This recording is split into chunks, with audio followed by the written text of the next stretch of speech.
ఉత్తములను ఆశ్రయించడం వలన వచ్చేటువంటి ఫలితం ఏమిటి? రావలసిన సమయంలో రావలసిన ఫలితాలు ఎలా వస్తాయి?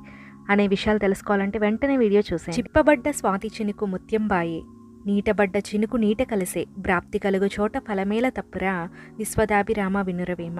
స్వాతి కార్తెలో కురిసేటువంటి వాన చినుకు ముత్యపు చిప్పలో పడితే అది ముత్యం అవుతుంది. అదే నీటిలో పడితే నీరులాగానే మిగిలిపోతుంది. అదేవిధంగా ఉత్తములను ఆశ్రయించటం వలన మన బతుకు ముత్యంలాగా మెరిసిపోతుంది. లేకపోతే మనం కూడా నీటిలో కలిసిపోవలసిన వాన చినుకులాగా మిగిలిపోతాం. అంటే మనం ఎప్పుడూ సన్మార్గంలో ఉండేవాళ్ళు, సద్బుద్ధి ఉన్నవాళ్ళు, కరుణ, దయ, జాలి ఉన్న వాళ్ళ పక్కన ఉండాలి. వాళ్ళ పరోపకార బుద్ధి మనల్ని కాపాడుతుంది. అలాగే దీన్ని బట్టి ఇంకో విషయాన్ని కూడా మనం అర్థం చేసుకోవచ్చు. ఎవరికి ఎప్పుడు ఏ ఫలం దక్కాలో ఆ ఫలం ఖచ్చితంగా దక్కి తీరుతుంది. ఫలితాన్ని ఎవ్వరూ ఆపలేరు కూడా. That's all for today. For more updates please subscribe my channel, like, share, comment. Thank you.